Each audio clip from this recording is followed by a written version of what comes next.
The tracking template system in TrackEd is designed to be able to import any data that you've got in any spreadsheet into TrackEd to be able to use that information in one place.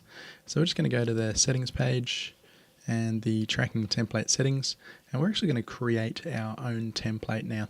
So we do that here by choosing this create new template button, and that will allow us to set up our own template. Now, some uses you might want to use templates for, any diagnostic tests that you're doing, maybe any spelling test, reading comprehension or something else. Some schools are using it for short cycle assessments, so unit-based criteria scores for a subject area. Others are using it for representation point systems, so being able to import those points from a spreadsheet-based system. There's a variety of other creative uses for these. Basically anything that's in a spreadsheet you can import using a tracking template. So we're going to do an example here.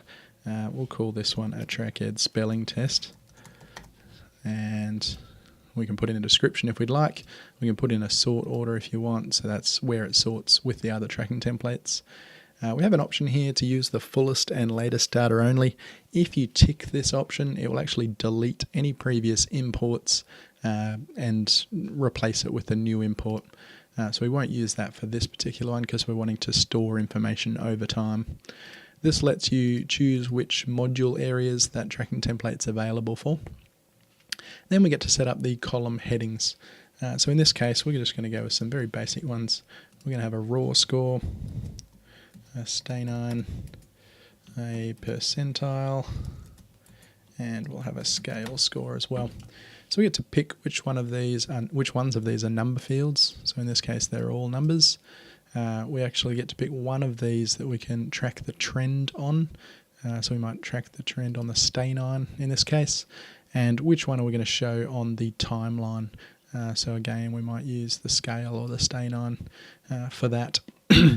Okay, so you can have up to 8 different columns that will display easily in most of the reports in TrackEd, but you can actually have up to 20 columns if you want. It'll only display on the detailed report or be available for some of the tracking template benchmarks report.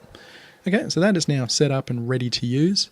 All I would do then is press the export template button, and that's going to save this template that we've created into our docs folder. So let me bring that up. That's labelled the file as tracking template TE spelling, which is what we asked for. This first column contains the ID number for this tracking template, so please just leave that column alone. You then just need to fill in the student ID and the raw, Steinine, percentile and scale, which are the columns that we've created here in the system. The family name, given name, that's just an optional pair of columns that you can use if you want to. If you've got both of the family name, given name in one column, just paste them into one column, that's fine. Okay, so you would just fill in the information, save the file, and then you would just do a tracking template import for that. Tracking template, and drop the file in here, give it a year and a term, and then press the import button, and that will bring your tracking information into TrackEd.